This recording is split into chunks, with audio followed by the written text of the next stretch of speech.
How's it going, everybody? How we doing tonight? It's late, late, late on a Saturday night. Well, not late, late, late, but it's still later. Hey, Stacy, Mom, how's it going? You guys make it home okay? And yes, please make sure you guys hit the like button. It helps tremendously get the content out there and let people view the channel a little bit more.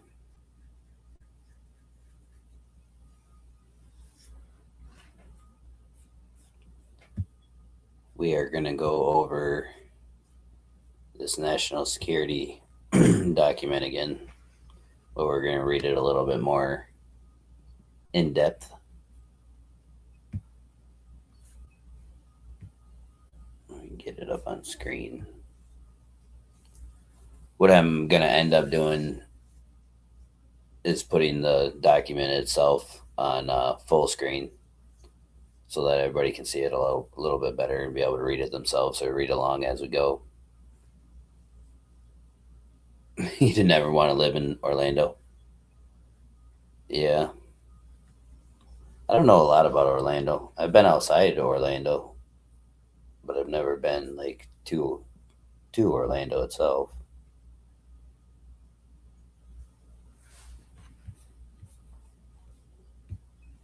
Let's get some music in the background here like we normally do.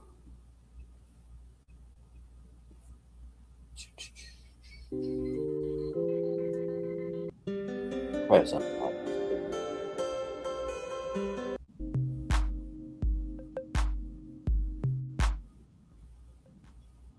Turn it down a little bit. It's not too loud, is it? It doesn't sound loud on my end.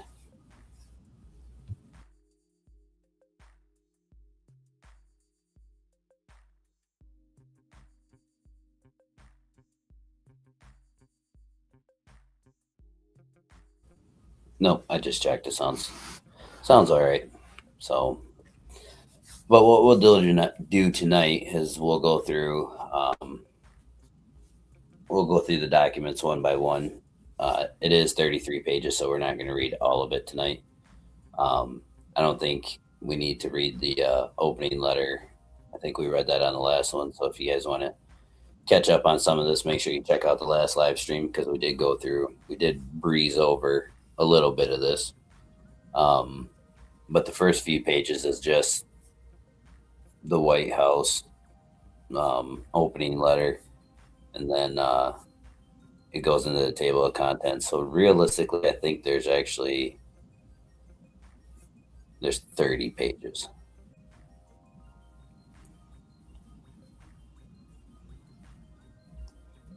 There's 30 pages. But how's everybody's weekend going so far? Going all right? Hope it's good. Hope you guys are getting ready for the holidays. Um, we got Christmas and New Year's coming up, obviously. But hope everybody's staying safe, keeping their nose clean into the grindstone. I mean, we can't really do much more than that, but today's day and age is crazy as can be. So just make sure you're keeping your wits about you and staying staying alert and staying vigilant on what's going on around you. Um, there's a lot of communities these days that are hearing about tragedies and whatnot. I mean, we just had the Brown mass shooting today, and when you hear when you hear the press conferences and stuff, you hear them talk about how we don't never would have thought it would have happened here, never would have guessed it would have happened here, and those are the exact places that everything ends up happening. So if you feel like it might not happen in your area and you got a pretty peaceful area and not a lot goes wrong, just make sure you stay, like I said, stay vigilant and stay paying attention to your surroundings and your neighborhoods. And if you see anything weird, don't hesitate to take action on it. And what I mean by that is, alerting authorities and talking to the proper people. It may be nothing, but again, if you live in an area that's pretty safe and doesn't seem like it would happen there, that's usually the area that it happens. You're on holiday in Venezuela. How's it going, Kiwi?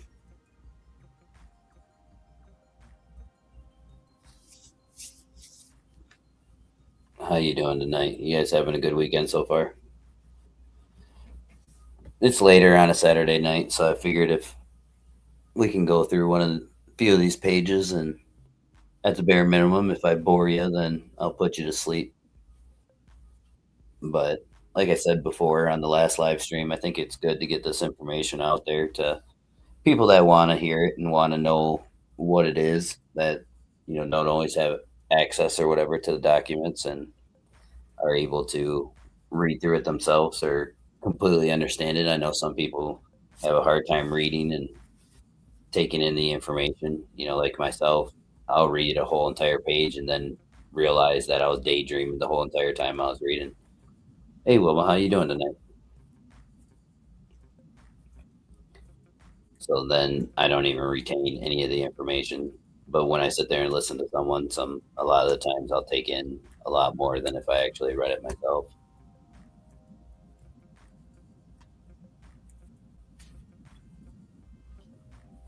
Is the weather decent where everybody's at? I know up in Michigan we're getting hammered. We have been for the last few weeks. There hasn't been a lot of accumulation. It's just been a lot of super super cold air, and we have gotten some snow, but not a ton. On the west side of the state here, we get a lot of blowing and driving winds, so the accumulation isn't as high as it is in some of the other areas of the state. Because when you get closer to the lake, the winds are much more higher. So yeah, like I said, we've been getting a lot of cold blast, and we've been getting some snow, but not a ton.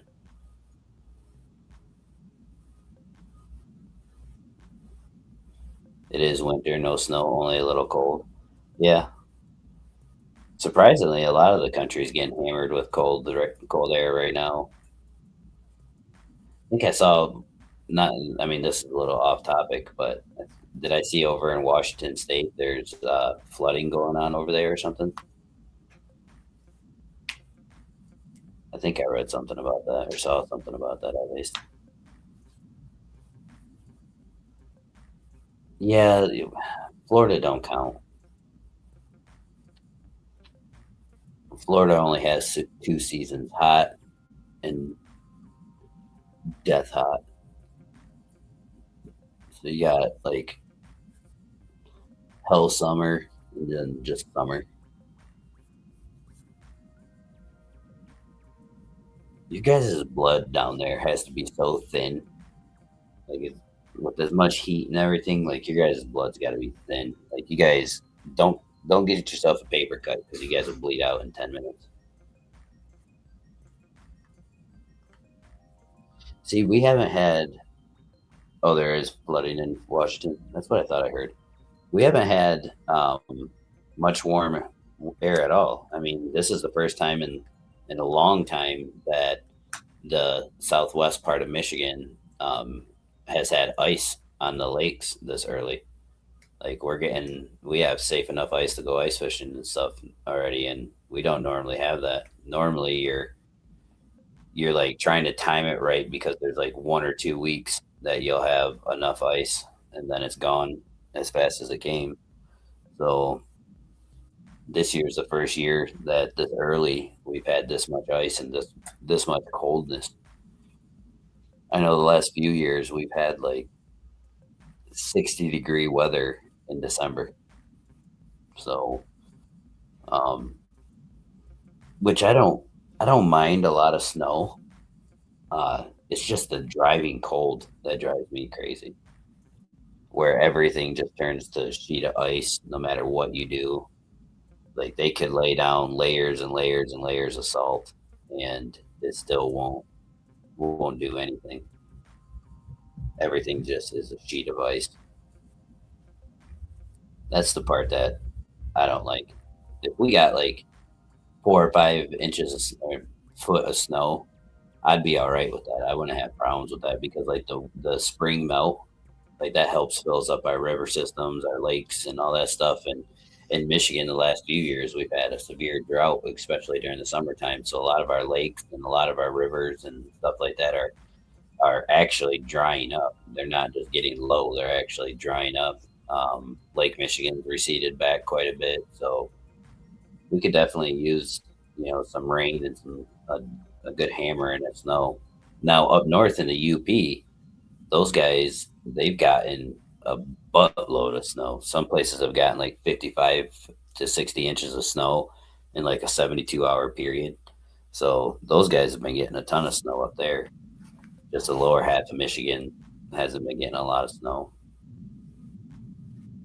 But all right, well we chattered long enough. I'm going to go through this document. Like I said, I'm going to go page by page. And if there's anything interesting in there, I'll comment on it and I'll give my little take and I'll try to pay attention to chat every so often. If I'm not answering you guys right away, it's not because I'm ignoring you. It's because I'm on a completely different page or a completely different tab reading the document. Because on my StreamYard layout here, there's no way possible that I would be able to read the document. So I have to actually bring it up in a different tab, and I don't run dual monitors, so it's kind of hard when you crunch everything into one screen. So I'm not ignoring you. I am paying attention to chat. I got it over here on my phone so that I can see it if you guys are chatting. But if I'm reading, I'm not always looking back and forth. But again, if you guys this stuff interests you guys, or if you guys are happy with what I'm doing, please make sure you hit the like button. It definitely helps, and it definitely gets the information out there a little bit farther.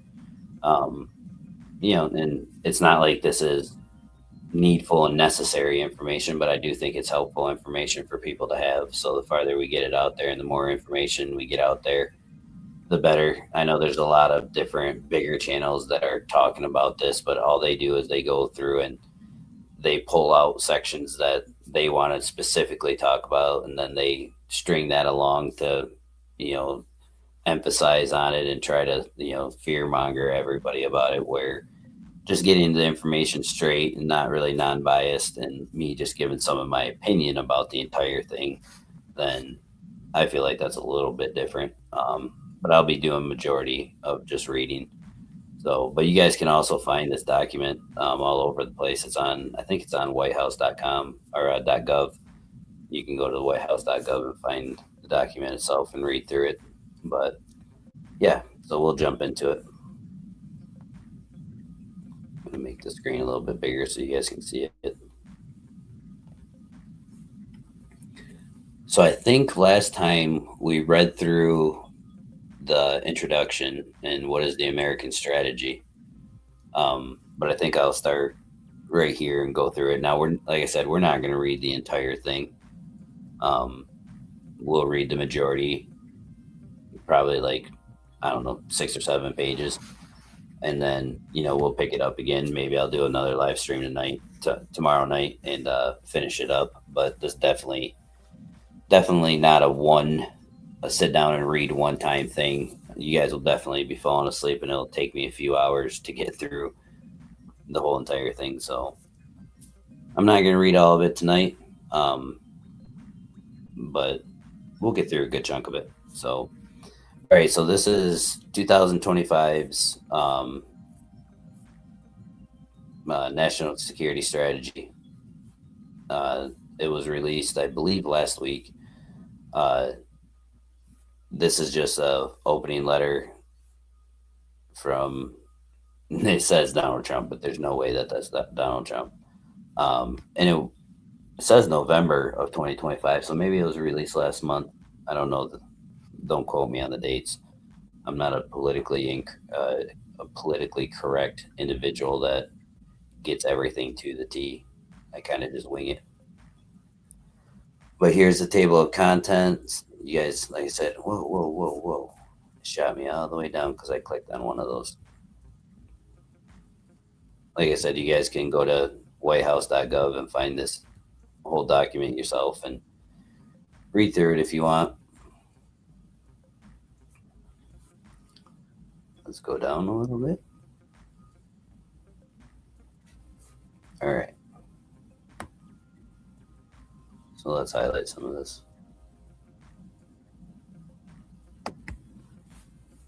So it starts out as the introduction. What is the American strategy? It says how American strategy went astray. Bullet point one says to ensure that America remains the world's strongest, richest, most powerful, and most successful country for decades to come. Our country needs a coherent, focused strategy for how we uh, interact with the world, and to get that right, all Americans need to know what exactly it is we are trying to do and why. Let me get my reading eyes on because I can already tell that I'm stuttering like a mofo. Um, Next paragraph, it starts out with a strategy is a concrete, realistic plan that explains the essential connection between ends and means. It begins from an accurate assessment of what is desired and what tools are available or can realistically be created to achieve the desired outcomes. A strategy must evaluate, sort, and prioritize. Not every country, region, issue, or cause, however worthy, can be focused on the American strategy. The purpose of foreign policy is the protection of core national interests. This is the sole focus of the set strategy. American strategies since the end of the Cold War have fallen short. They have been laundry lists of wishes and desired end states have not clearly been defined what we want, but instead stated vague platitudes and have often misjudged what we should want. And in my opinion, I think that we're still doing that. I mean, like this Venezuela stuff, the China stuff, just literally everything that's going on around the world. Everything is so damn vague. They don't give you the entire information on all of it or what their goals are or what their end means are or any of that stuff. So they're still doing the exact same thing that they're saying that we need to do here. And I don't know, it's just so hypocritical. Like, it doesn't matter what side of the government we're talking about here. It's just so damn hypocritical. It doesn't matter if they're Democrat or Republic or independent or liberal or at whatever category you want to put yourself in. It's just hypocritical as shit. So it goes on to say American strategies since the end of the Cold War. Oh, I read that one. After the Cold War, American foreign policy elites convinced themselves that permanent American domination of the entire world was in the best interest of our country. Yet the affairs of other countries are our concern only if their activities directly threaten our interests. I'll save my comment till the end of this. Our elites badly miscalculated America's willingness to shoulder forever global burdens to which the American people saw no connection to the national interest. They overestimated America's ability to fund simultaneously a massive welfare regulatory administrative state alongside a massive military diplomatic intelligence and foreign aid complex. They placed hugely misguided and destructive bets on globalism and so-called free trade that hollowed out the very middle class and industrial base on which American economic and military preeminence depend. They allowed allies and partners to offload the cost of their defense onto the American people and sometimes to suck us into conflicts. Now it goes on, but I need to comment on this because, I mean, Trump is literally doing this exact same thing right now, and I don't fault them for it. Like, imagine if the EU, imagine if they were the most powerful entity in the world right now. And you guys see what America's doing in other countries where, we're imposing our will onto just about any country just because of the simple fact we are the most powerful country in any way, shape, or form when you look at it. Um, we have the largest economy. Everybody wants to sell their goods here because we have the largest consumer base. We have the largest military. We spend way more than like the top 9 countries combined. So we are the most powerful country. But imagine if the EU was, or China or Russia was the most powerful country, and they were able to come over and impose their will on us. Do we really want that happening? Like, we really do not want that happening. We want to be the most powerful entity in the world, and we want to be able to impose our will, no matter how cruel it really seems. But that's it, in the state of the world, that's the way that we want to be. Now, I agree, we don't want to be in these forever wars. We need to have a clear cut end to everything. But look at what's going on in Venezuela. The administration's still not talking about anything. And I don't disagree. We need to go in there and get Maduro out of there, and we need to cleanse that whole place of all these drug facilities and all these evil ass people that are killing and being migrated to the United States and all that stuff. Like, all that needs to end. But he's not giving the American people any clear cut what he's trying to go in there to do, which he's saying right here needs to happen. Is they needed to, you know, clearly define what we want, but instead they gave vague platitudes and have often misjudged what we want. It's right here at the end of this, at the very end of this, and they're still doing that. Like, he still doesn't talk about what he wants to do with the end of whatever. I'm not going to try highlighting that. He's still not talking about what he wants to do to try, or what the end or anything is with Ukraine and Russia. All the only thing that he says is I want the killings to stop. I want the deaths to stop. I want the murdering to stop. Like, that's the only thing that he ever says. He doesn't give a clear cut and defined, anything. He still just gives vague platitudes.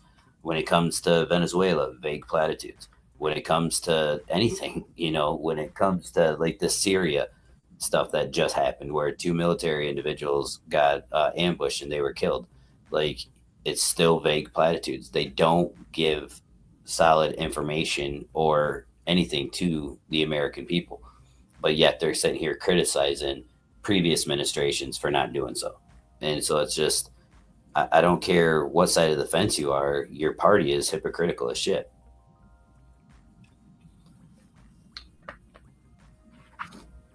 So we'll go. It says right here, I'll finish or I'll reset. I'll repeat the last sentence so that I can carry on into this the um, area below, so that I don't just start off in the middle of it.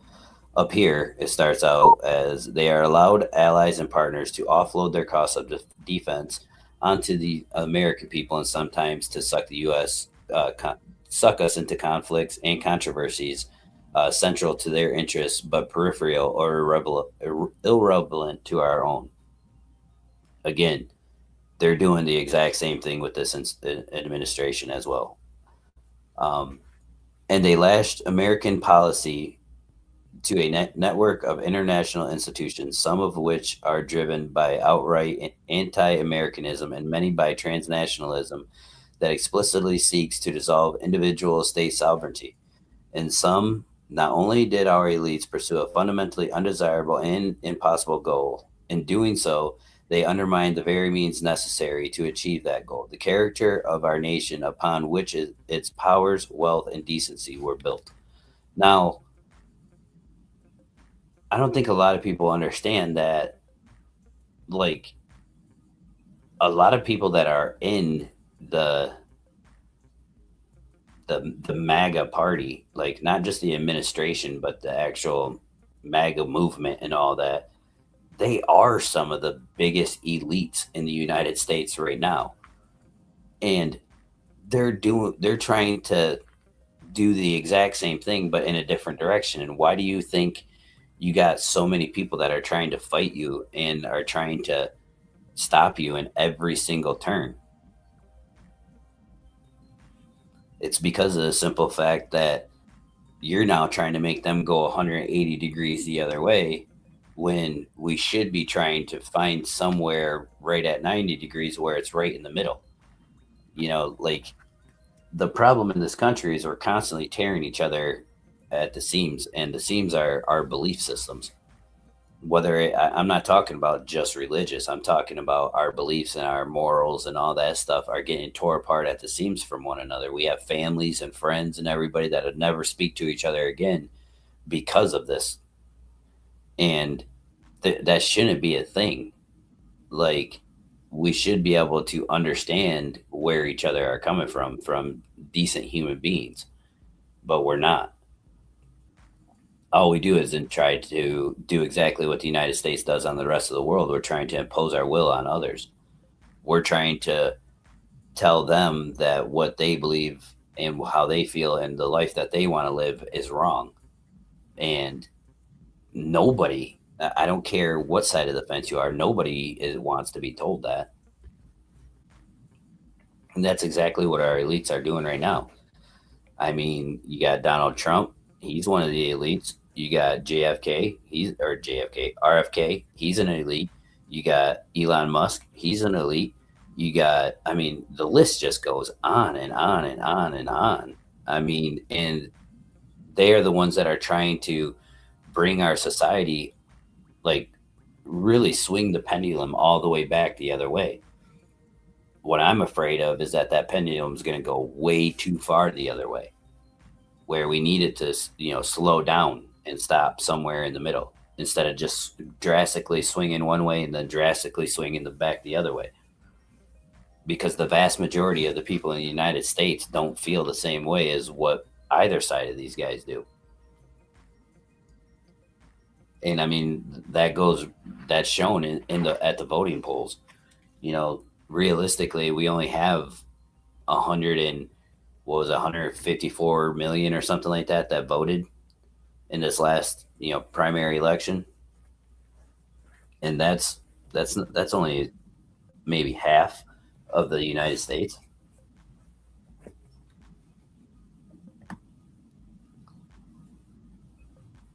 So let's carry on. Let me highlight some of this. I don't know if it helps you guys or not to kind of break it up from that white background so that we can see it a little easier. It does for me to read, at least. So bullet point 2, President Trump's necessary and welcome correction. None of this was inevitable. President Trump's first administration proved that with the right leadership making the right choices, all of the above could and should have been avoided, and much else achieved. He and his team successfully marshaled America's great strengths to correct course and begin ushering in a new golden age for our country. To continue the United States on that path is the overreaching purpose of President Trump's second administration and of this document. The questions before us now are: 1, what should the United States want? 2, what are available means to get it? And 3, how can we connect ends and means into a viable national security strategy? Now, we've all seen Trump. Like, they can list all this out that they want, but what they're actually going to do is it's going to be completely opposite of what is said here. I can almost promise you that.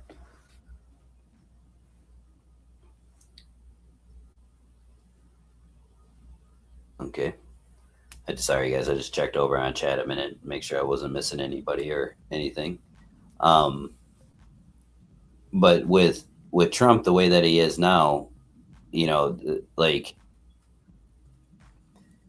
the problem that I see with where we're going now, with all of what's, I can already imagine what's going to be said. I mean, the guy's been talking for a year straight. I'm sure everything that he said and all the information that he said is in here somewhere. So it's not like this is going to be new information for us. But if you guys haven't noticed by now, Trump, he's all talk and very little action. So it's going to be interesting to see what this says and what the next few years are going to bring. And it's going to be a roller coaster, so everybody should buckle up. But section 2, what should the United States want? Number 1, what do we want overall? Let's read this. So it says, first and foremost, we want the continued survival and safety of the United States as an independent sovereign republic whose government secures the God given natural rights of its citizens and prioritizes their well being and interests. We want to protect this country, its people, its territories, its economy, and its way of life from military attack, hostile foreign influence, weather espionage, predatory trade practices, drug and human trafficking, destructive propaganda, and influence operations, cultural subversion, or any other threat to our nation.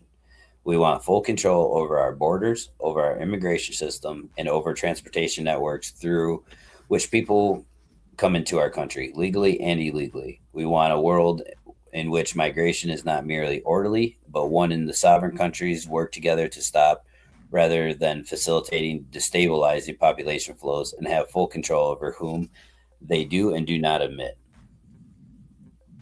Now he has done a lot of that when it comes to immigration already. Um, and I know that was one of the big wants and needs. We want a resilient national infrastructure that can withstand natural disasters, resist and thwart off foreign threats, um, and prevent or mitigate any events that might harm the American people or disrupt the American economy. No adversary, geez, oh Pete, no adversary or danger should be able to hold America at risk. We want to recruit, train, equip, and field the most powerful, lethal, and technologically advanced military to protect our interests, deter wars, and if necessary, win them quickly and decisively with the lowest possible casualties to our forces. And we want a military in which every single service member is proud of their country and confident in their mission. We want the world's most robust, credible, and modern nuclear deterrent, plus next generation missile defenses, including a golden dome for the American homeland to protect the American people, American assets overseas, and American allies. Now, we've heard him say a lot of that already, like I was saying previously. And sorry, I need to take a drink because my mouth is dry. Sorry for the noise.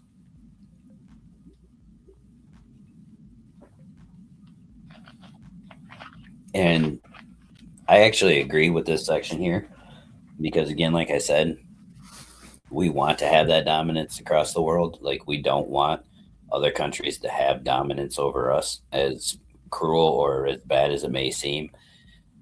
And on the world scale, we have to have that. Um, Let me go down a little bit so that we can continue on without having a hiccup.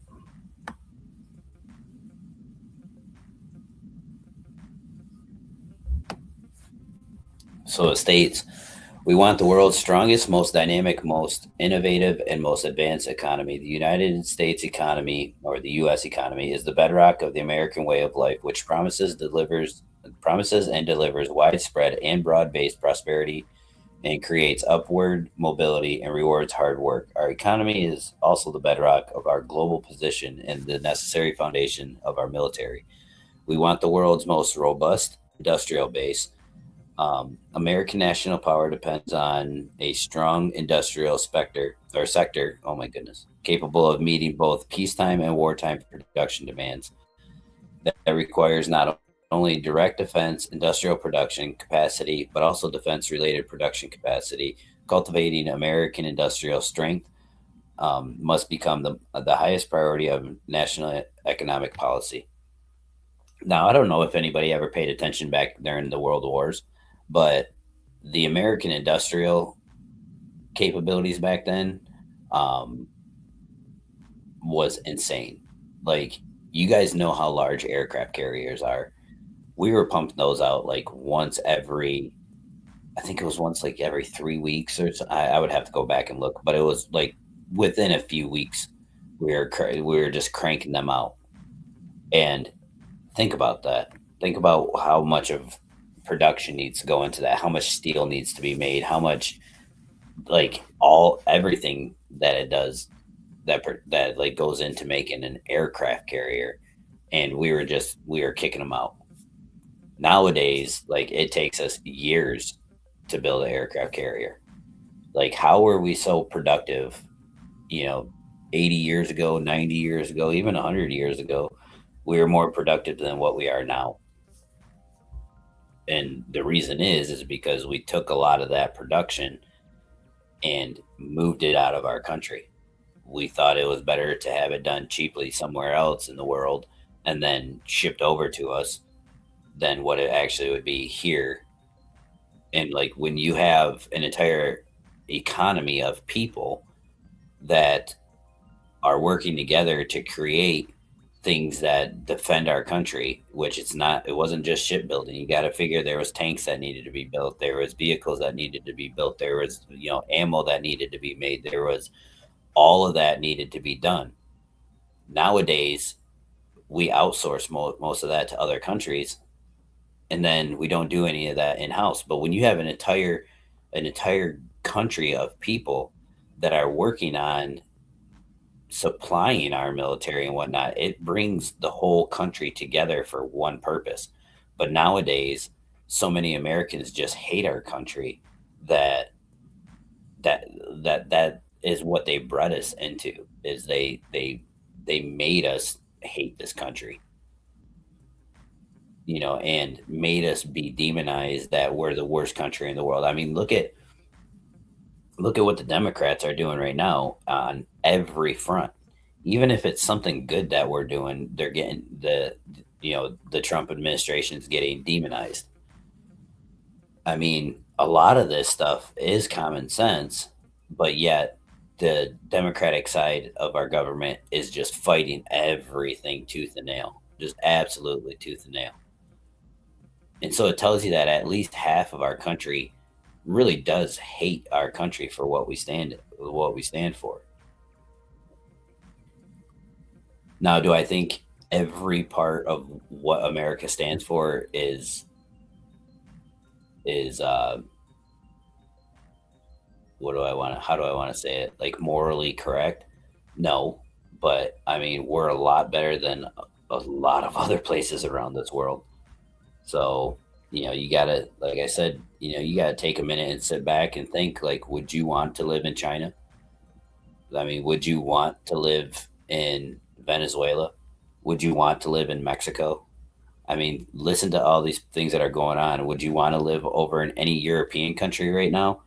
I mean, like, you can go to prison for just speaking your mind. So just think about that. Like, is there anywhere else that you would actually want to live?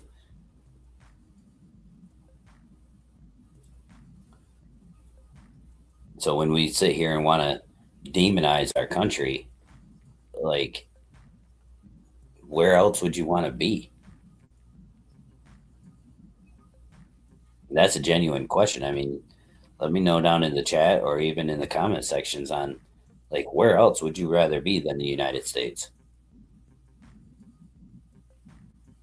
Because I can't think of a reason, or I couldn't think of a reasonable place where I would want to be other than the United States. And when you sit back and look at our immigration too, why are there millions and millions and millions of people wanting to come to this country?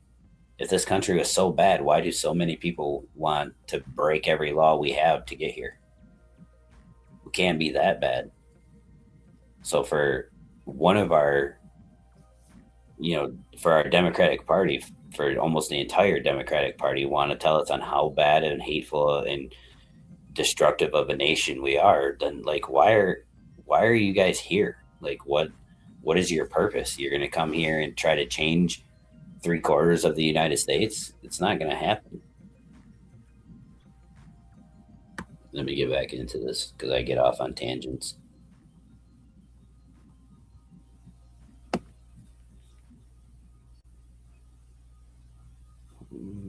We want the world's most robust industrial base. American national power depends on strong industrial sector capable of meeting both peacetime and wartime demands. I read this already, but I'm going to continue to go on. That requires not only direct defense industrial production capacity, but also defense related production capacity. Cultivating American industrial strength must become the highest priority of our national economic policy. We want the world's most robust, productive, and innovative energy sector, one capable not just of fueling American economic growth, but of being one of America's leading export industries in its own right. We want to remain the world's most scientifically and technologically advanced and innovative country, and to build on these strengths. And we want to protect our intellectual property from foreign theft. America's pioneering spirit is a key pillar of our continued economic dominance and military superiority. It must be preserved. We want to maintain the United States' unrivaled soft power through which we exercise positive influence throughout the world that furthers our interest in doing so. We would be unapologetic about our country's past and present while respectful of other countries' differing religious cultures and governing systems. Soft power that serves America's true national interest is effective only if we believe in our country's inherent greatness and decency.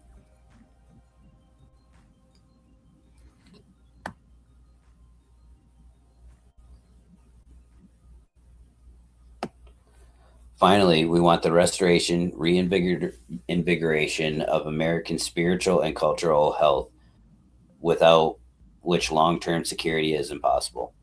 We want an America that cherishes its past glories and its heroes, and that looks forward to a new golden age. We want a people who are proud, happy, and optimistic that they will leave their country to the next generation better than they found it. We want a gainfully employed citizenry with no one sitting on the sidelines who take satisfaction from knowing that their work is essential to the prosperity of our nation and to the well being of individuals and families. This cannot be accomplished without growing numbers of strong traditional families that raise healthy children.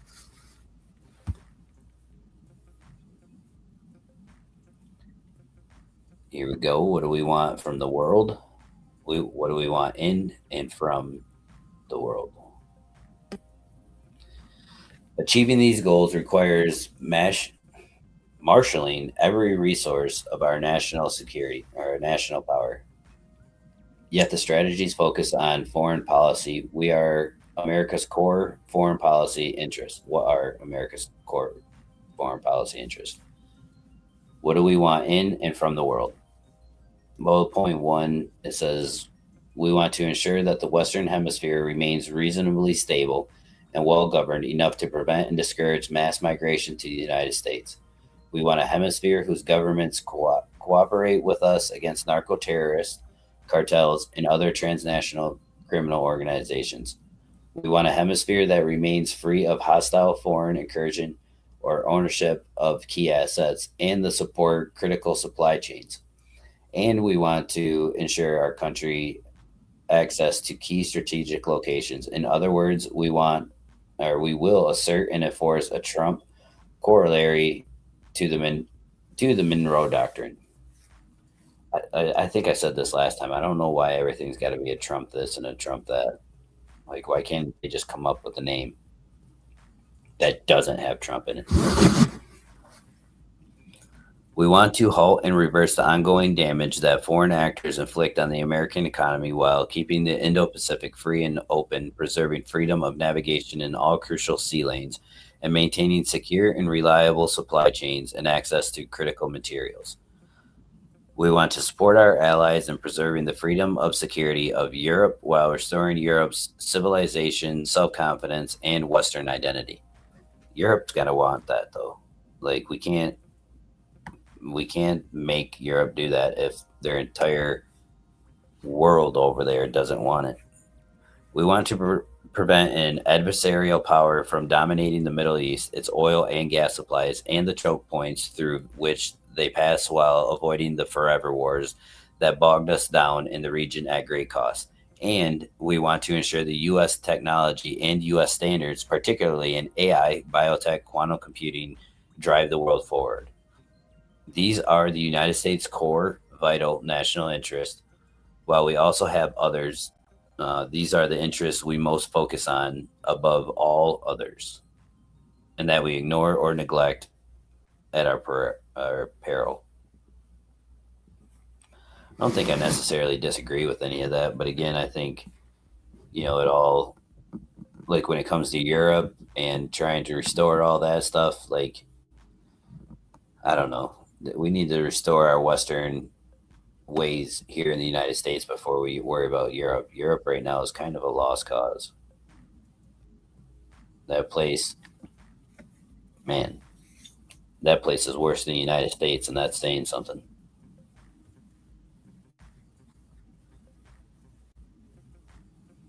Man, did I bore all you guys to sleep? You guys all taking a nap now? I haven't seen anybody chat and write anything in chat in a few minutes.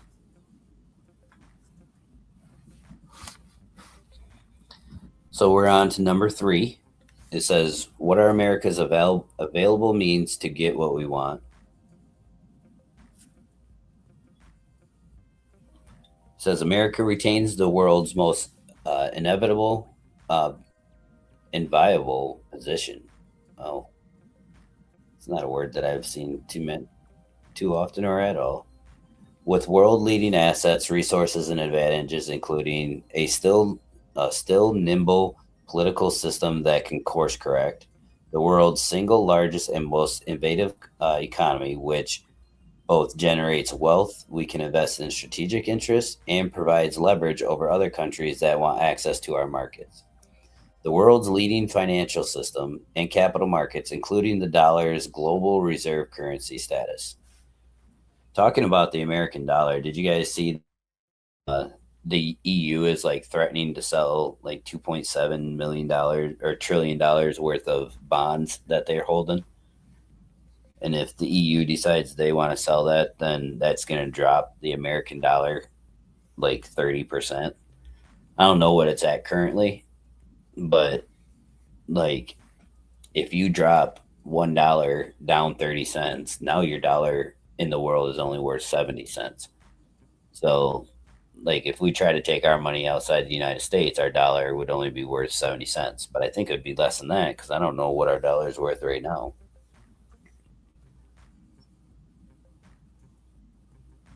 Oh, hey, Jen. I'm glad to see you're new here. Thank you for hitting the chat.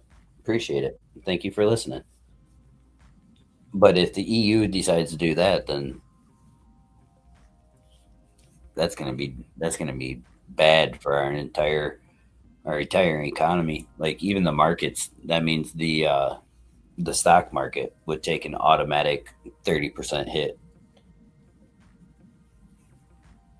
because then like literally every dollar that's in the stock market is worth 30% less. So they're now trying to use that as leverage against the United States for the tariffs and all the other shit that's going on, which is wild. Absolutely wild.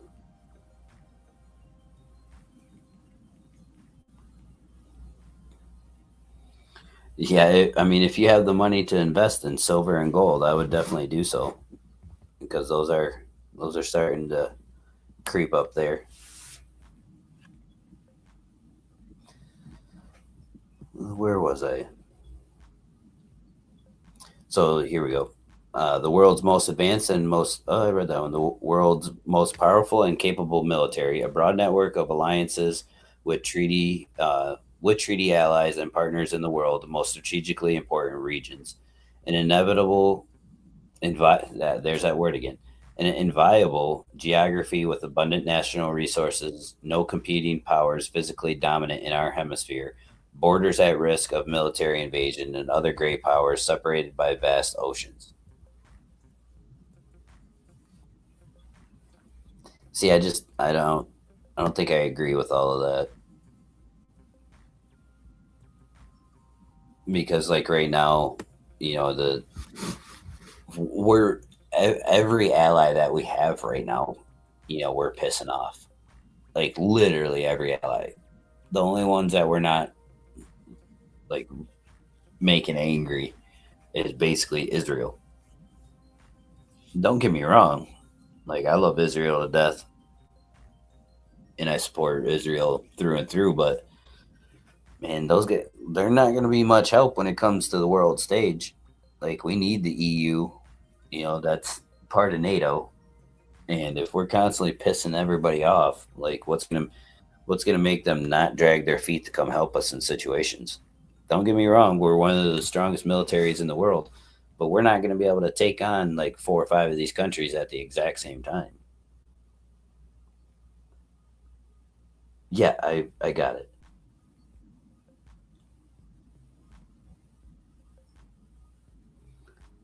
It's not a word that I see every day, so it's not like I can pronounce that just off the top of my head. I do see a lot of big words, but that's not one of them. It says unmatched soft power and cultural influence, and the courage, willpower, and patriotism of the American people. Now you got me all tongue tied. Thanks. In addition, through President Trump's robust domestic agenda, the United States is reinstalling a culture of competence, rooting out so called DEI and other discriminatory and anti competitive practices that degrade our institutions and hold us back. Unleashing our enormous energy production capacity as a strategic priority to fuel growth and innovation and to bolster and rebuild the middle class. Reindustrializing our economy, again, to further support the middle class and control our own supply chains and production capacities, which I agree with that. Like, I do think we need to bring a lot of this back to the United States. Like, man, do I ever believe that? Like, we need to bring back a lot of these industries. Like, you've seen small town after small town after small town after small town being decimated because some of these industries that are there all of a sudden just up and leave, and a lot of people have been brought to that city because of the industry and all that stuff, and then all of a sudden it's gone. And I mean, I've seen it in many of places here in the United in Michigan. You know, we used to have a ton of automotive here in Michigan in so many different cities. And when they started making everything so dang hard to make here in the United States, we ended up moving a lot of stuff out of our state, and it just destroyed a lot of our small cities here, and even some of our mid-sized cities. Some of them are starting to build up with different industries that are moving in and stuff like that, but it just decimated so many of our small cities. So I know it's done that throughout the entire country when it comes to steel workers, or it comes to automotive, or if it comes to just like literally anything, legitimately anything.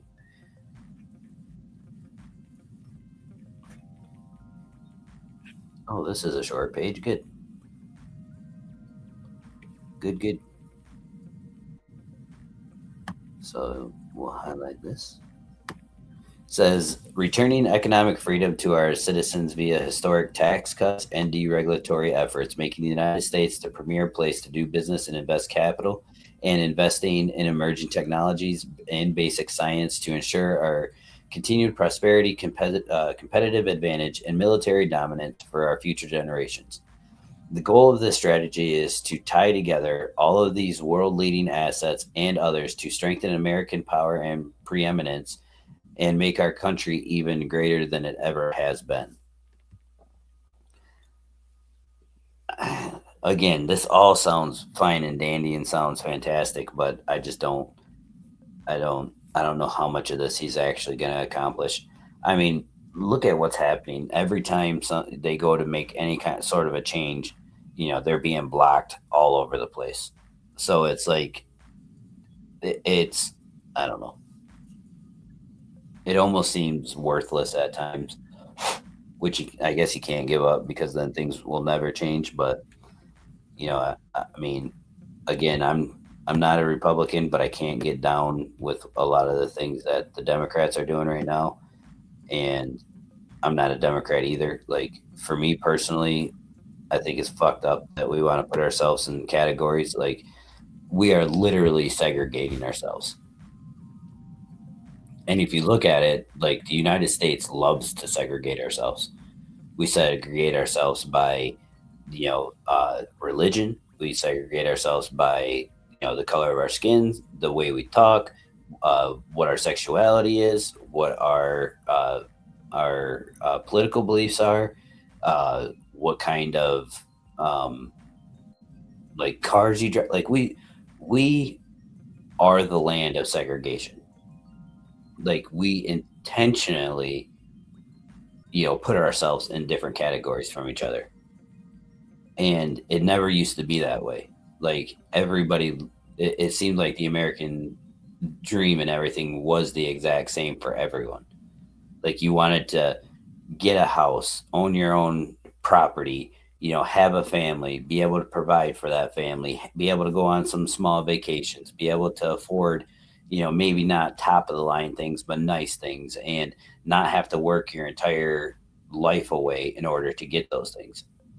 And nowadays, there's people that work 60, 70 hours a week that are making the bare minimum to be able to afford anything that's even remotely close to being like middle class standard, let alone living a good life or being able to go on vacations or, almost if you look, the majority of Americans, if their water heater goes out on their house, they don't have the spare money in their savings accounts to be able to replace that. So they're racking up, debt on credit cards and all this other fun jazz.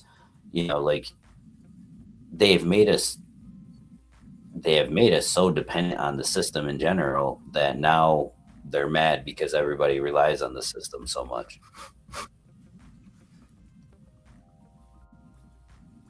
All right, so I don't know what section this is. I can't read Roman numerals, but anyways, the strategy. Number one principle: President Trump's foreign policy is a pragmatic. It is pragmatic without being pragmatic. Pragmatic. What? That is so ridiculous. Like you're talking out both sides of your mouth here. Realistic without being realist. Principled without being idealistic. Muscular without being hawkish, and restrained without being dovish. It is not grounded in traditional political ideology. It is motivated above all that works for America, or in two words, America first. I wish that was true, that he thought about America first. But if you guys look at what he's doing, he's worrying about the rest of the world. Like now that midterms are coming up and everything, now he's wanting to worry about America first. And like he's now, out and about trying to, uh, what is that? Like he's trying to like force out the Republicans that don't agree with him or don't want to go along with him on absolutely everything. So he's out on the campaign trail trying to get those guys basically kicked out of their spots so that he can get somebody else in there. President Trump has cemented his legacy as the president of peace. In addition to the remarkable success achieved during his first term with his historic Abraham Accords, President Trump has levered his deal making, the ability to secure unprecedented peace in 8 conflicts throughout the world over the course of just 8 months of his second term. He negotiated peace between, we already know all those places. He ended the war in Gaza with all living hostages returned. And I think they got all the dead hostages back except for one. They're looking for one more. So, and I do agree. He did have a lot to do with that. I'm not going to say he was the exact reason on why any of that happened, but he did have a lot to do with just about every single one of those um, incidents. But if you look and pay attention to all those incidences, a lot of it was JD Vance going here, Marco Rubio going there, that his little main negotiator, Witkoff, I think his name, they were all going all over the places. Trump wasn't doing anything. Trump was just sitting in front of the cameras and running his mouth the whole damn time. And and let me tell you guys, if you guys think that Trump is real heavy handed right now, you guys better hope and pray that Marco Rubio or JD Vance don't get into that seat, because if they get into that seat, they are dropping the hammer on everything. Those guys, they're not going to try to be as diplomatic as what Trump is. And you guys can agree with Trump or disagree with Trump. I really don't care. It's just one of those things that those two, they're they won't be as diplomatic. They're gonna drop the hammer on everything. If you think that they're only gonna accept, a couple 100,000 immigrants getting kicked out of the United States, or illegal immigrants getting kicked out of the United States, yeah, right. They're gonna pull up with the military and buses and all this other shit and just start getting them out of here by the thousands.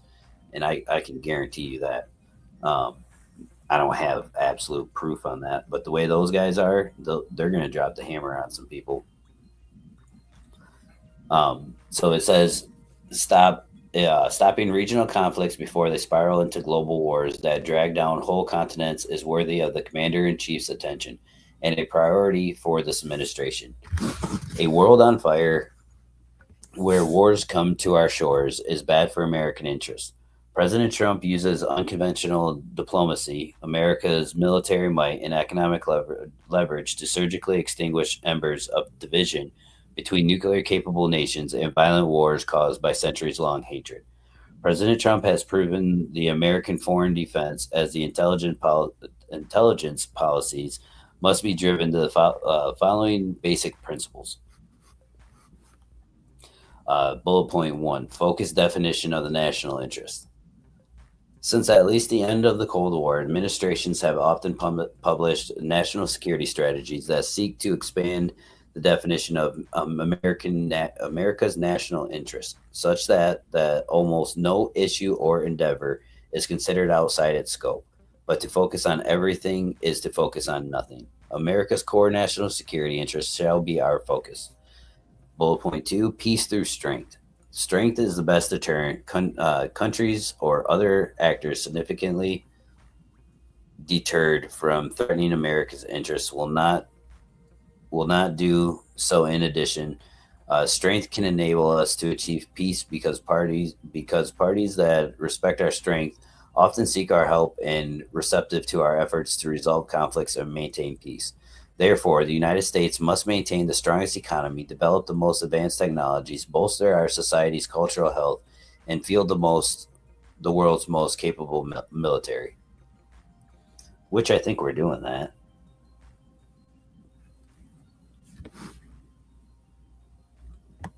And if you guys will, I hate to always remind you guys, but if you haven't, make sure you hit the like button. If you're listening on replay, I appreciate it, and make sure you guys hit the like button for me too. I know most of this is probably boring, listening to me read through all this and stumble over all these words, but like I said, it's good information out there, and I don't see anybody that's just reading, like outright reading this word for word. I see a lot of people pulling out bits and pieces, but I don't see anybody reading the whole thing.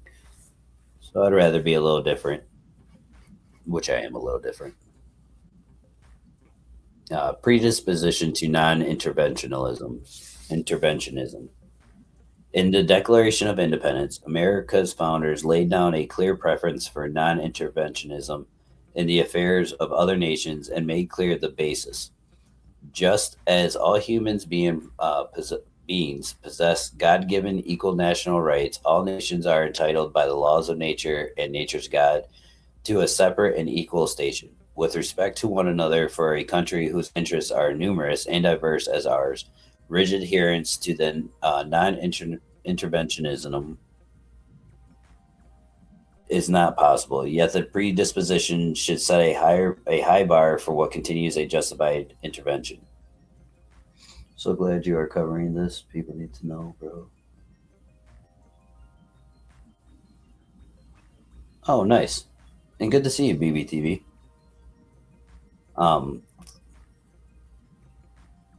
Flexible realism. The U.S. policy will be realistic about what is possible and desirable to seek in its dealings with other nations. We seek good relations and peaceful commercial relations with the nations of the world without imposing on them democratic or the social change that differs widely from their traditions and histories. I don't know if that's 100% true. Look at what we're doing in Venezuela. We recognize and affirm that there is nothing inconsistent or hypocritical in acting according to such a realistic assessment or maintaining good relations with countries whose governing systems and societies differ from ours, even if we push like minded friends to uphold our shared norms, furthering our interests as we do so. Both basically just talked out of both sides of your mouth. That's all that was.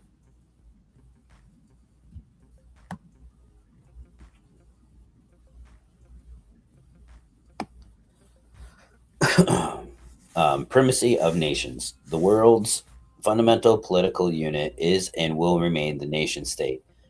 It is natural and just that all nations put their interests first and guard their sovereignty. The world works best when nations prioritize their interests. The United States will put our interests first and in our relations with other nations, encouraging them to prioritize their own interests as well. We stand for the sovereign rights of the nations against the sovereignty sapping incursions of the most intrusive national transnational organizations, and for reforming these institutions so that they assist rather than hinder individual sovereignty and further American interests. So essentially, what he's saying is we're just going to manipulate these people to doing what we feel is best for their country and in our best interest. That's all that he's saying right there.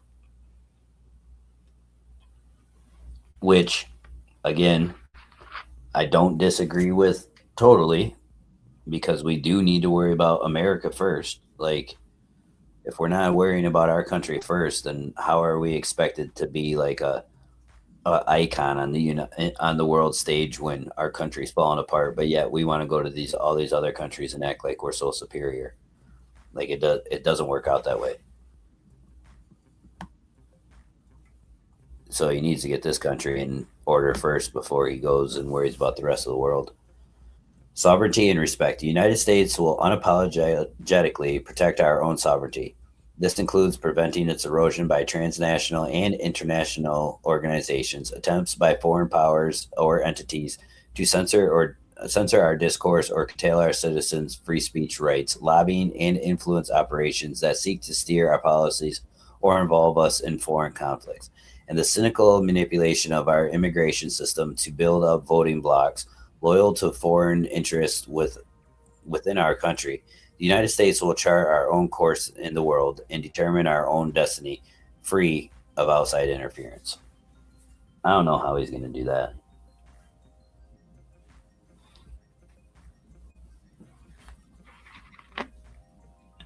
Over the last like 20 years, our country has been invaded by so many different third world countries that now the massive block of people, you're talking about millions and millions of people, and you can't just get rid of that.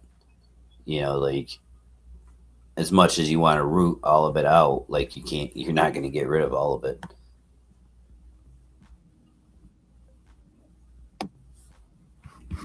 And yes, Wilma, I am one of the ones that are America only.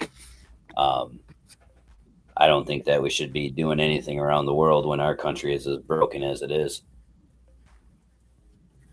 If our country was in good standing and we had a good economy and all of our people were prospering and we had a happy nation and a healthy nation, then yeah, I think we could go around the world and try to be an example for everyone else. But right now, we're such a broken ass nation that we're shattered into a million pieces that we don't have a leg to stand on when we go to other countries and be like, oh yeah, why don't you guys be like us?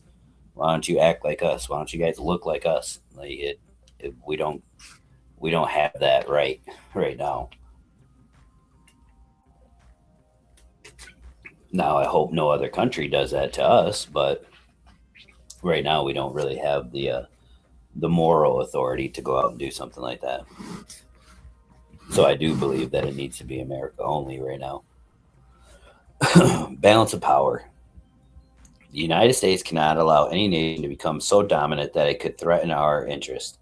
We will work with allies and partners to maintain global and regional balances of power to prevent the emergence of dominant adversaries. As the United States rejects the ill fated concept of global domination for itself, we must prevent the global and, in some cases, even regional dominance of others. This does not mean wasting blood and treasure to curtail the influence of all the world's great and middle powers, The outsized influence of larger, richer, and stronger nations is a timeless truth of international relations. This reality sometimes entails working with partners to thwart ambitions that threaten our joint interests.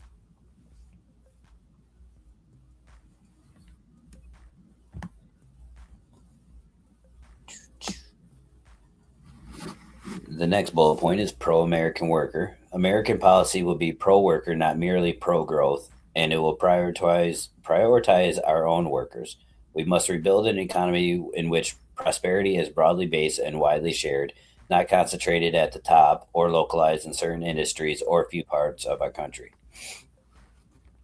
And I don't disagree with that. I just don't think that's a feasible thing to accomplish because, like I said, anything that he's trying to do, he's getting hammered on. I mean, for goodness sakes, he like one of Americans' top debt that they have is medical bills, and a lot of the medical bills have to do with even their prescriptions and stuff. And he is getting a lot of prescriptions that are dropped in price, and like people are fighting him on that. So like when you have even some of the most fantastic things happening, what's any better than our poorest people being able to afford the prescriptions that they need?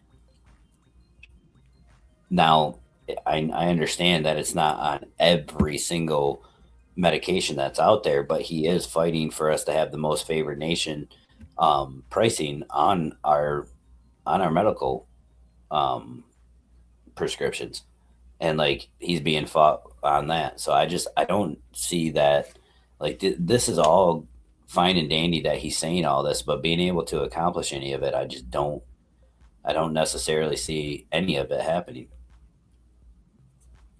Like again, I think he can go through and get some of these prescriptions and whatnot lowered, but I just don't think he's going to be able to go as big as what he says he is. Like I said, if he wants to get anything done, he has to shock the system.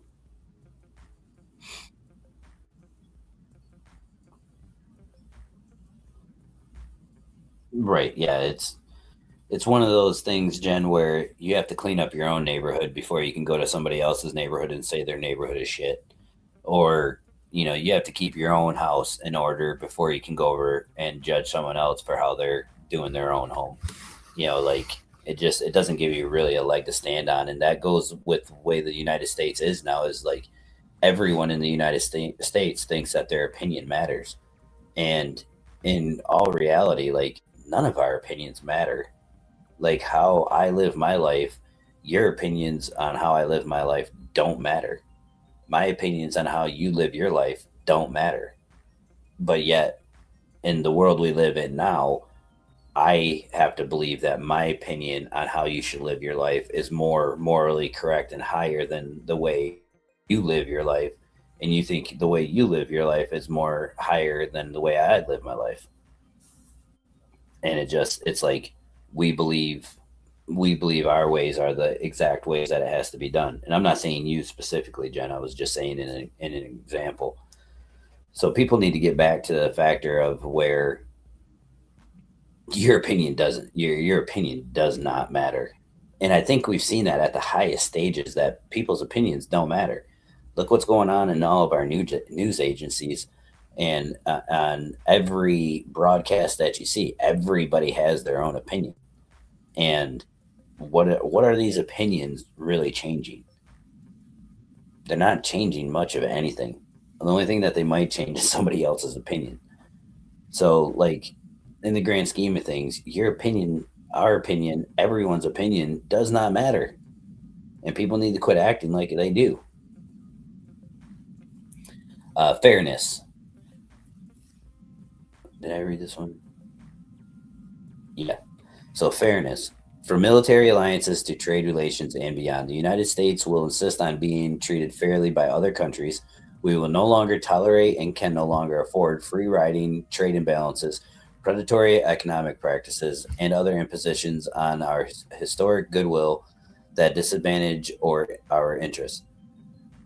As we want our allies to be rich and capable, so must our allies see that it is in our interest that the United States also remain rich and capable. In particular, we expect our allies to spend far more of their national GDP, gross domestic product, on their own defense to start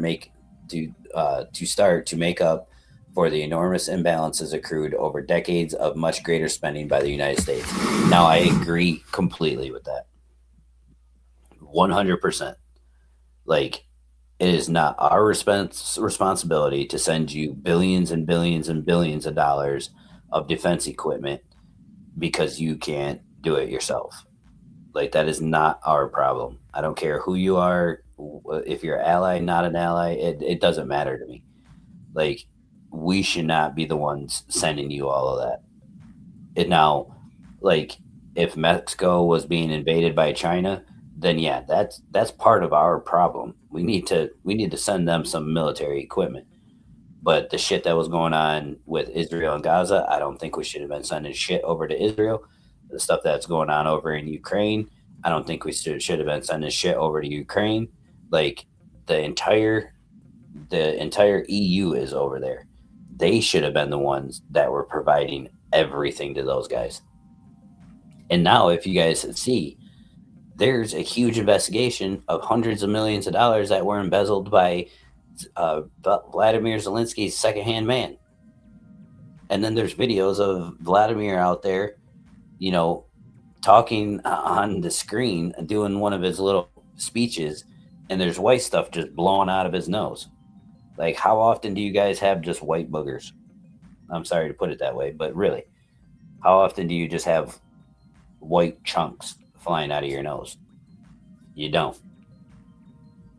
I mean, I certainly don't. I guess I can't speak for you guys, but I certainly don't. So here we are sending over billions and billions and billions of dollars, and his number two guy is embezzling hundreds of millions of dollars. Like, do we not see the problem here? Like, when we're constantly sending our wealth over to other countries are taking it and embezzling it for themselves. And that's happening all over the world. That's not just happening, over in Ukraine. That's happening all over the world. So, I mean, look at the stuff that's going on with the BLM Foundation. That was right here in our own country. Look what's going on with all of the food stamps and SNAP benefits and all that stuff over in Minnesota. That's right here in our own country. What do you think is going to happen in other countries where we don't have control of any of that? Especially when we just send it to them and say, here we go, like the last administration did.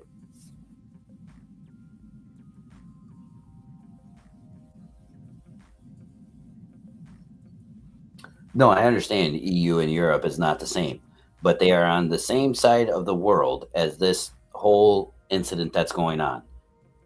What's going on over there has no direct threat to us. It does have a direct threat to the EU and Europe. So they should be the ones that are concerned with what's going on over there, not us. We shouldn't be like, nothing that's going on over there is going to affect us. If you look at trade with Ukraine, we had nothing. We had very little to no trade with Ukraine. The only thing that like had a good side to Ukraine was the raw materials. But if you look, a lot of the European countries, well, a lot of EU, they're wanting to separate. The EU's very close to breaking up. But what I was getting to is that the whole point that I was getting over there to it was what's happening over there has nothing to do with us. It should be the countries that are over there that need to worry about that kind of thing. Now, in the long run, can that stuff affect the United States? Yes. But when it comes to militarily and when it comes to providing goods and services and money and all this other stuff, the United States was literally funding the Ukrainian government. Like, we were literally sending money over there to pay for their government. Like, why does your tax dollars or my tax dollar? Why do I have to pay taxes in order to pay for the Ukrainian government? Like that makes no sense to me, and I have no say in it. Like I just have to pay taxes. Nothing I can do about it. Competence and merit, and this will probably be the last page that I read because I think we're on page 11. Yeah, so this will probably be the last one that I read. Competence and merit. American prosperity and security depend on the development and promotion of competence. Competence and merit are among our greatest civilizational advantages, where the best Americans are hired, promoted, and honored. Innovation and prosperity follow. Should competence be destroyed or systematically discouraged, complex systems that we take for granted, from infrastructure to national security to education and research, will cease to function. Should merit be smothered, America's historic advantages in science, technology, industry, defense, and innovation will evaporate. The success of radical ideologies that seek to replace competence and merit with favored group status would render America unrecognizable and unable to defend itself. At the same time, we cannot allow mediocrity to be used as justification to open America's labor market to the world in the name of finding global talent that undercuts American workers in every principle and action. And America and Americans must always come first, which I don't necessarily disagree with that either.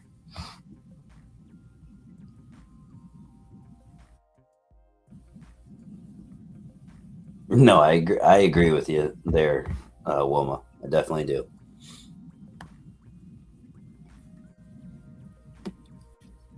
The era of mass migration is over.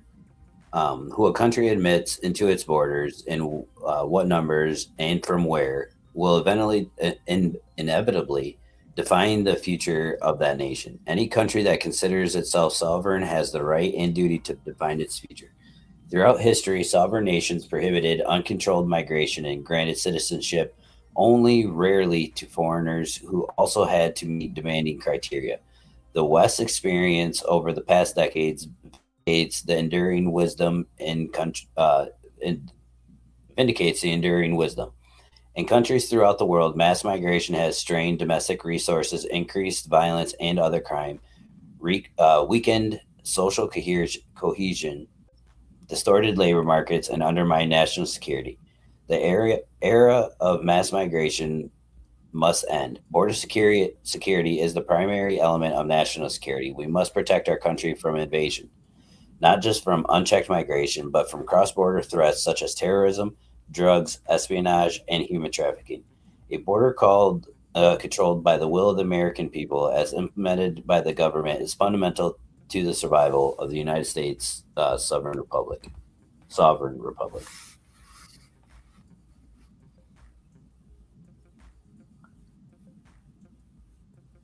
So that's the first 11 pages.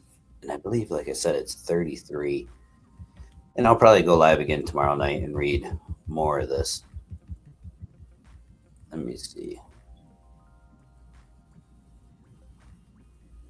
No, I was wrong. It's 29. So we're almost halfway done. That's not bad.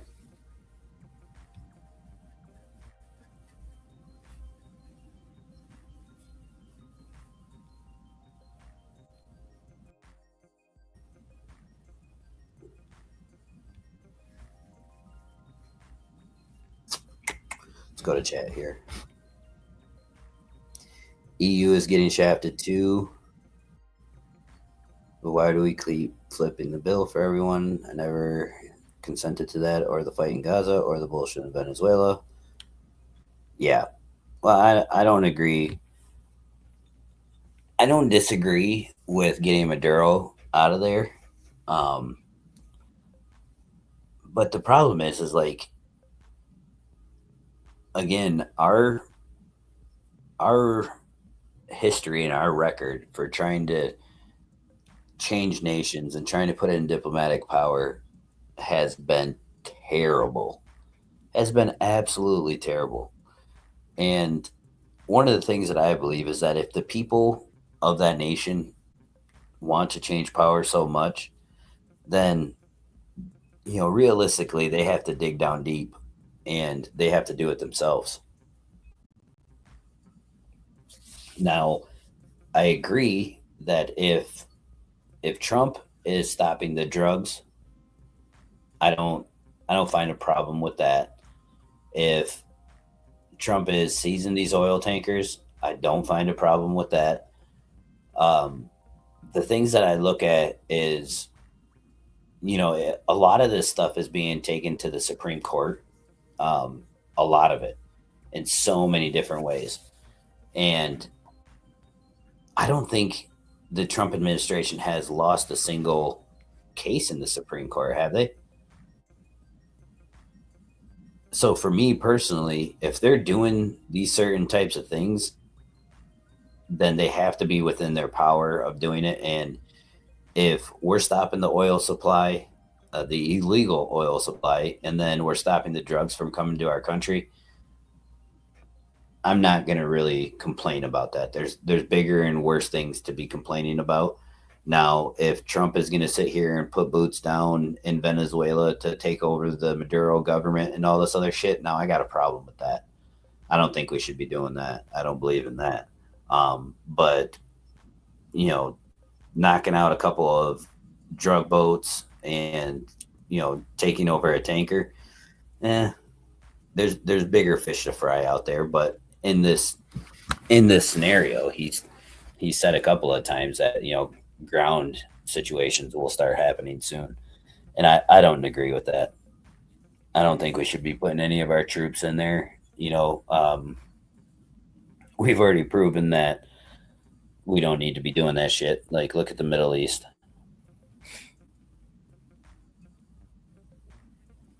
But America has been a good example of you know the power of the people. You know, I mean, look what happens every single presidency. The power of the people are the ones that put the future of the United States, at least the next 4 years, in the hands of these individuals. And the if you look at this last election, the American people spoke very loudly, um, that they didn't want to keep going down the road that the Democrats were trying to push everybody down. Do I think we're going down a much better road with Trump? Yeah, that's still so far hasn't been as bad as I thought it was going to be, but there's still 3 years. And with him winning all of these cases and everything like that in the Supreme Court, he's setting so much precedent that, you know, the things that he's going to do in the future, there's not going to be really much they can do or say to prevent him from doing it. I mean, that I think in the last 10 months, yeah, the last 10 months, they've tried to impeach him 7 times, and none of them have even like gone through. So, now they're trying to impeach Hegseth and they're trying to impeach RFK. And it's like, it, if I was a Democrat, I'd be severely pissed off because the only thing that my party is trying to do right now is fight Trump at every single turn. Like, they're not trying to do anything for me. All they're trying to do is just stop Trump. That's their whole goal, is stop Trump. And they're failing at every single corner. And then if I was a Republican, I'd be pissed off because they have the House, they have the Senate, and they have the White House, and they're not doing shit. Like, they're not doing anything. They're not, like, they have not reformed any bills. They've not created any new law. They have not done anything. Like, they haven't even the damn Republicans still haven't even got all of um Trump's votes or nominees for all of the positions for his administration that normally get, just basically written off. Like, they still haven't even gotten all of those taken care of. And it's been almost a year. And usually those are all just blue checked right on through. right away, no matter who's in office. But now, like, they're not even getting that done. Um, like there's all of these flashing lights all over the place of what they want to do and what they're trying to do and who they're fighting and what they're fighting, but nothing's actually getting done.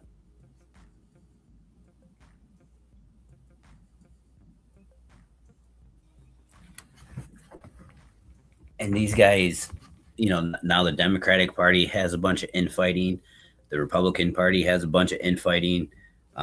Like, there's a bunch of Republicans that Trump's going on the campaign trail to try primarying out because they don't want to vote the same way that he does. Like,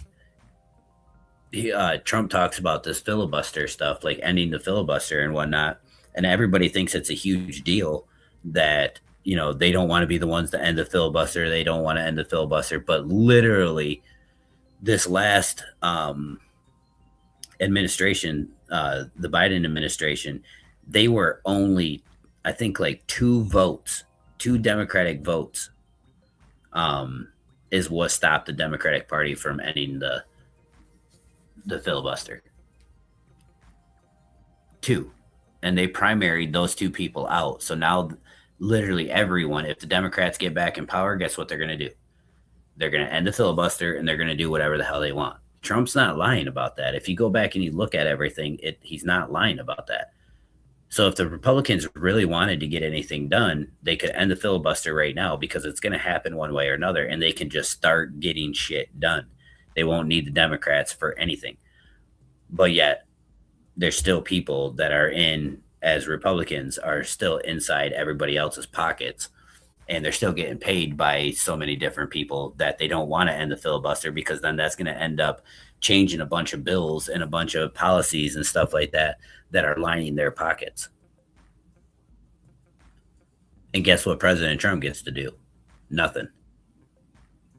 So until the American people start to wake up and realize that it's the small government that actually matters, and what I mean by that, I'm talking about your mayors, I'm talking about your House representatives, your Senate, your statesmen, stuff like that. Those are the ones that actually matter. Those are the ones that are writing the laws and passing the laws, not President Trump. It wasn't President Biden. We all saw that. That guy, he could barely wipe his own ass. So until the American people realize that the main and biggest votes need to be thrown at the House representatives, the Senate officials, like, all of those people are the ones that need to be voted on. The House representatives, there's like 400 in some of those guys. And if we're just letting people in and not even going to the voting booths for any of those, then we're letting all these bad actors in that actually have the ability to control what bills get passed and which ones don't get passed, or what they want, what they don't want. So we have to make sure that the House and the Senate and all the small government align with what we want. Because what we're doing is we're only making sure the president is the one that aligns with what we want. And he don't get to do shit. At the end of the day, he is literally no one. He is supposed to be the face of the United States. That's all that he is. He can write as many executive orders as he wants, but if the Senate don't freaking go through with it, if the House don't go through with it, then guess what? It doesn't get passed. It doesn't become a reality. It just becomes a hope and a dream that the president can sit back and say once he failed, hey, I tried. And that's all that he can say. That's all that he'll do. So again, until the United States people has an idea that you need to go to the voting booths for the midterms, you need to go to the voting booths for your mayoralships, all of that stuff. That's where all of the most important parts are. Not the fucking president.